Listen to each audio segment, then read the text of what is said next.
Future సిటీలో land కొనాలని ఆలోచిస్తున్నారా? అయితే వెంటనే మాకు కాల్ చేసి పూర్తి వివరాలు తెలుసుకోండి. నమస్కారం. కార్తీక పురాణం 10వ రోజు పారాయణలోకి వచ్చాం. ఈరోజు కార్తీక సోమవారం.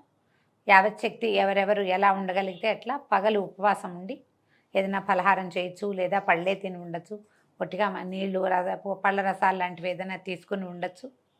దీనికి తెల్లవారే స్నానం చేయటం, ఉపవాసం ఉండదలుచుకున్న వాళ్ళు పొద్దున్నే ప్రాతకాలమే తలస్నానం చేసేసి శివారాధన, విష్ణువారాధన మీ అవకాశాన్ని బట్టి దేవాలయ గమనం చేయగలిగితే చేయటం, లేకపోతే ఇంట్లోనే దీపారాధన చేసుకుని పెద్దగా ఎవరితోటి పోట్లాటలు మాటలు పెద్దగా గొడవలు లేకుండా సాధ్యమైనంత ప్రశాంత శాంత చిత్తంతో ఏదైనా భగవదారాధన, భగవంతుడికి సంబంధించిన ఓ శ్లోకమో స్తోత్రమో నామమో జపం చేసుకుంటూ, జపం అంటే ఏదో పెద్ద విశేషమైందిగా భావించకండి, అదే నామాన్ని పదే పదే అనుకోవటం. ఓ శ్లోకాన్ని పెట్టుకుని శ్లోకం చెప్పుకోవచ్చు, ఓం నమ శివాయ చెప్పుకోవచ్చు, ఏదైనా సరే ఓం నమో భగవతే వాసుదేవాయ చెప్పుకోవచ్చు, లేదా ఏదో శ్లోకం తీసుకోండి, ఏదైతే అది ఆ శ్లోకాన్ని చదువుకుంటూ సాయంకాలము సూర్యాస్తమయం అయిన తర్వాత దీపారాధన చేసుకోవటము, తర్వాత భోజనం చేయటము చేస్తే సోమవారం ఉపవాసం చేసిన ఫలితం లభిస్తుంది. మీ అవకాశాలు, దేవాలయంలో దీపారాధన చేసి రావచ్చు, ఇంట్లోనే దీపారాధన చేసుకోవచ్చు,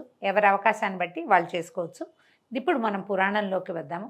నారద మహాముని ఒకసారి విష్ణుమూర్తికి చెప్పాడట, భూలోకంలో వేద విధులు అంటగట్టయి అడుగంటయి, జ్ఞానులు సైతం గ్రామ్య సుఖాలకి లోనైపోతున్నారు, ప్రజలంతా వికర్ములుగా ఉన్నారు, వాళ్ళు ఎట్లా విముక్తులవుతారో తెలియక నేను దుఃఖితుండవుతున్నాను అని విన్నవిస్తే, దాన్ని విశ్వసించిన నారాయణుడు పత్ని సమేతంగా వృద్ధ బ్రాహ్మణ రూపాన్ని ధరించి తీర్థక్షేత్రాదులలో బ్రాహ్మణ పరిషత్ పట్టణాల్లోనూ పర్యటించేవాడు. కొంతమంది అతిథి సత్కారాలు చేశారు, కొంతమంది హేళన చేశారు, ఇంకొంతమంది లక్ష్మీనారాయణల ప్రతిమా విశేషాలని పూజిస్తూ వీళ్ళని తిరస్కరించారు.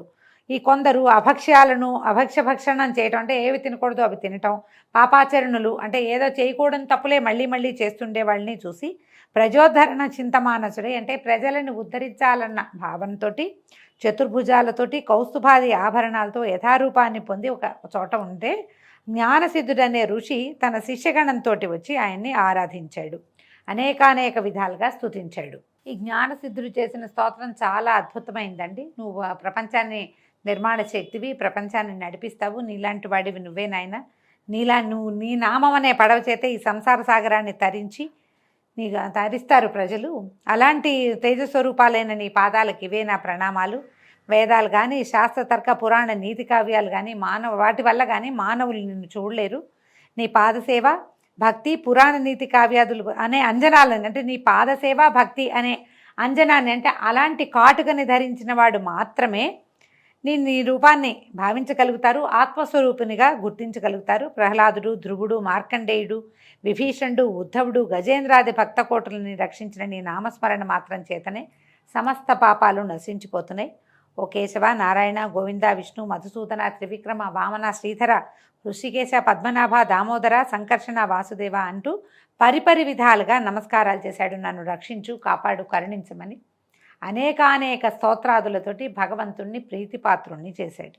ఈ విధంగా తెరిపిలేని పారవస్యంతో తనని స్తుతిస్తున్నటువంటి జ్ఞానసిద్ధుణ్ణి చూస్తూ భగవంతుడు చెప్పాడట, నీ స్తోత్రానికి నేను సంతోషభరితుడయ్యాను, ఏం వరం కావాలో కోరుకోమన్నారు. అనేసరికల్లా ఈయనంటున్నాడు జ్ఞానసిద్ధుడు, జగన్నాథ, నీకు నా యందు అనుగ్రహమే ఉన్నట్లయితే నాకు సాలోక్యాన్ని అంటే వైకుంఠాన్ని ప్రసాదించమని కోరుకున్నాడు జ్ఞానసిద్ధుడు.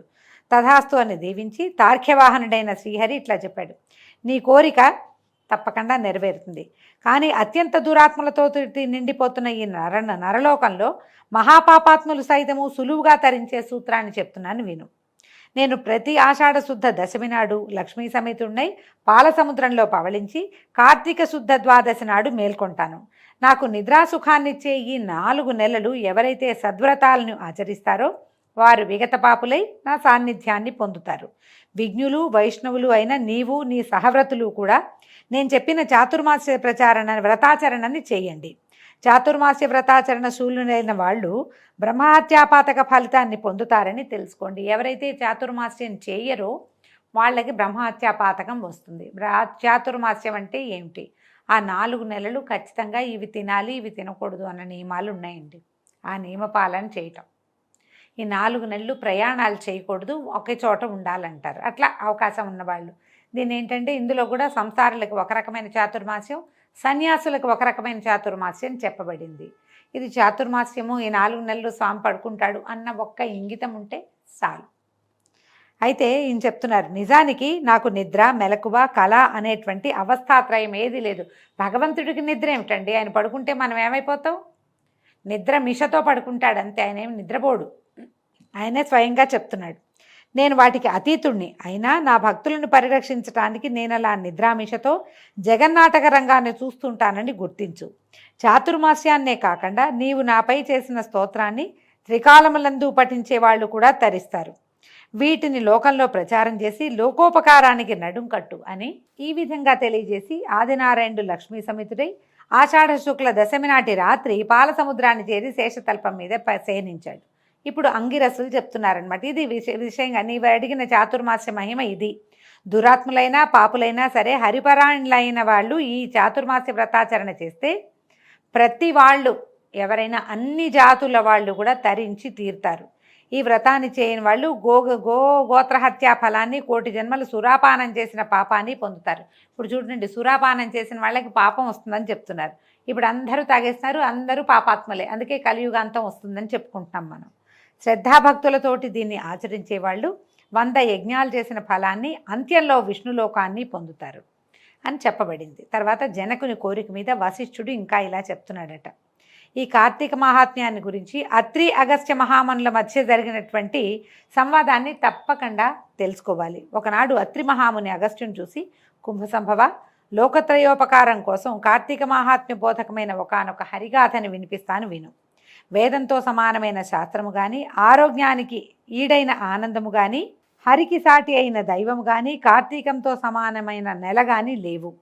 కార్తీక స్నాన దానాలు విష్ణువర్చన వలన సమస్త వాంఛలు నెరవేరుతాయి. అంటే కార్తీక స్నానం వల్ల, దీపం వల్ల, దానం వల్ల, విష్ణువర్చన వల్ల కూడా సమస్తమైన కోరికలు నెరవేరుతాయట. ముఖ్యంగా కలియుగ ప్రాణులు కేవలము విష్ణు భక్తి వలన మాత్రమే విజయ వివేక విజ్ఞాన యశోధన ప్రతిష్టాన సంపత్తులను పొందగలరు. ఇందుకు సాక్షిభూతంగా పురంజయుడనే రాజుగారి యొక్క ఇతిహాసాన్ని చెప్తాను వినమన్నారు. త్రేతాయుగంలో సూర్యవంశ క్షత్రియుడైన పురంజయుడు అనేవాడు అయోధ్యని పరిపాలించేవాడు. సర్వశాస్త్ర కోవిదుడు, ధర్మజ్ఞుడు అయిన రాజు అత్యధికమైన ఐశ్వర్యం కలగడంతో అహంకరించిన వాడే, బ్రాహ్మణ ద్వేషి, దేవబ్రాహ్మణ భూహర్త, సత్య శౌచ విహీనుడు, దుష్టపరాక్రమ యుక్తుడు, దుర్మార్గవర్తనుడు అయి ప్రవర్తించడం మొదలుపెట్టాడు. ఎవరికైనా డబ్బులు వస్తే ఇలాగే అవుతారండి, అందరూ కాదు కానీ అవుతారు. మన నడమంత్రపు సిరి నరాల మీద పుండు అంటారు, మరి ఆగలేరన్నమాట, వాళ్ళు ఏమితో పేలిపోతారు. ఈ రాజుగారు కూడా అలాగే అయిపోయాడు. తద్వారా అతని ధర్మబలం నశించడంతో సామంతులైన కాంభోజ కురుజాదులు అనేక మంది ఏకమై చతురంగ బలాలతో వచ్చి అయోధ్యను చుట్టి ముట్టడించారు.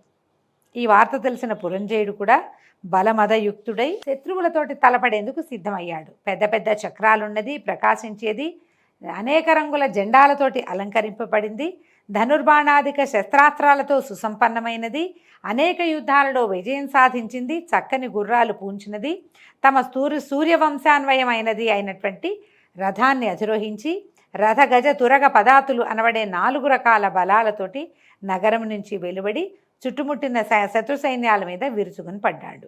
ఈ విధంగా 10వ రోజు పారాయణ పూర్తయిందండి. రేపు ఉదయం 11వ రోజు పారాయణతోటి మళ్ళీ కలుసుకుందాం.